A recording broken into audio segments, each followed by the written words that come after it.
Senang sekali bertemu dengan Anda kembali para sahabat peziarah dan umat Allah yang dikasihi Tuhan. Saya melanjutkan tentang sakramen pengurapan orang sakit ini, terutama atau secara khusus kita melihat bagaimana praktek-praktek yang keliru, karena sakramen pengurapan orang sakit sebetulnya dibutuhkan untuk menghibur, untuk memberi kekuatan, ya. Lalu mestinya itu dilakukan pada saat orang tersebut masih sadar, orang yang sakit itu masih mengerti, masih paham. Apalagi nanti dalam upacara itu ada di kesempatan atau diberi kesempatan untuk pengakuan dosa lebih dulu. Dan itu hanya bisa dilakukan oleh orang yang masih sadar, bukan sehat, tetapi orang masih sadar, orang masih kuat, masih menyadari kesalahannya. Maka saya mau menunjukkan beberapa kesalahan-kesalahan atau praktek-praktek yang keliru yang sering dilakukan oleh umat. Pertama, terlambat. Keterlambatan ini dilatar belakangi oleh pemahaman bahwa sakramen perminyakan atau sakramen orang sakit diberikan pada saat maut. Keliru. Sakramen orang sakit atau pengurapan orang sakit bukan diberikan pada saat mau megap-megap, mau meninggal. Enggak. Justru pada saat orang sedang sakit, dia membutuhkan penghiburan, dia membutuhkan kekuatan, dia membutuhkan bekal, dia membutuhkan pelukan dan lain sebagainya. Justru disitulah saat yang tepat diberikan. Dengan kata lain, jangan terlambat. Jangan tunggu sampai orang udah megap-megap, tidak sadar, udah koma atau apapun, baru panggil imam untuk sakramen itu yang keliru.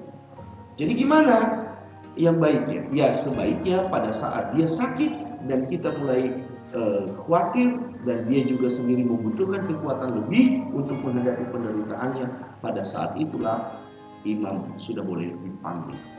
Bahkan orang yang menghadapi operasi yang berat dan pergi ke daerah yang jauh dalam waktu yang tidak jelas dan perang misalnya, itu dia wajar dan dia boleh menerima sakramen pengurapan orang sakit. Ya, itu. Jadi jangan terlambat. Seringkali baru imam dipanggil setelah orang sudah tidak sadarkan diri. Ini keliru. Ya, ini keliru. Kurang. Nanti untuk saudara kita yang sedang sakit. Kenapa? Satu, dia nggak sadari lagi ketika dia pengakuan dosa, dia nggak sadar lagi. Lalu yang kedua adalah nanti kita kesulitan juga memberikan viatikum. Dia nggak bisa nolam lagi, nggak bisa mengerti apa-apa lagi. Ya, itu yang pertama, terlambat. Yang kedua adalah kekeliruan atau pemahaman yang salah bahwa sakramen pengurapan orang sakit bukan diperuntukkan bagi yang mau meninggal. Ya, tadi kalau terlambat, yang kedua adalah seringkali dikira bahwa sakramen ini untuk orang yang meninggal. Tidak. Saya punya pengalaman di sebuah rumah sakit. Saya mengunjungi dipanggil untuk mendoakan orang sakit dan saya sudah siap diminta untuk membawa alat-alat yang cocok atau yang disiapkan untuk pengurapan minyak terutama. Tapi apa yang terjadi? Anak ini anak tunggal dan ketika saya mau memulai doa dan ayahnya meraung-raung, marah dan dia tidak mengizinkan kalau anaknya harus diberikan sakramen. Kenapa? Saya tanya kenapa? Pastor, kalau diberikan sakramen itu tandanya mau mati. No. Diberikan sakramen bukan tanda untuk mati, tetapi diberikan sakramen supaya dia dimohonkan kesembuhan. Dan yang terutama adalah diberi kekuatan untuk menghadapi rasa sakit, penderitaan, kesepian, dan keterasingan dia ketika dia sakit. Maka itu sangat penting, jangan keliru. Ya, itu yang kedua. Praktek yang ketiga, saudara seiman dan juga sahabat peziarah saya, seringkali keluarga masa bodoh, cuek tentang praktek ini. Apa yang saya maksud adalah banyak sekali saya menemukan ketika memberikan sakramen ini, keluarga itu tidak ikut. Mereka malah sibuk, mereka malah duduk, bahkan sekarang mereka asik dengan handphone mereka. Sedangkan di dalam atau di ruangan tersebut, salah satu anggota keluarga mereka sedang menerima sakramen. Ini praktik juga yang tidak keliru. Kenapa? Karena tidak dipertunjukkan atau tidak diperlihatkan persekutuan kita sebagai gereja kecil. Mestinya apa? Harus juga keluarga, handai tola yang ada di situ ikut serta dalam perayaan atau sakramen itu. Ikut berdoa, ikut memberikan restu, ikut memohon kepada Tuhan supaya Tuhan juga berbelas kasih. Jadi kehadiran dan partisipasi anggota keluarga mestinya mereka penuh hadir di situ dan ikut dalam perayaan. Itu nomor 3. Nomor 4, praktek yang keliru juga seringkali adalah persiapan keluarga itu sendiri. Kita tahu orang sakit tidak mungkin menyiapkan diri segala sesuatu yang dibutuhkannya untuk mendoakan dia. Tidak mungkin disiapkan karena dia dalam keadaan lemah, dalam keadaan sakit.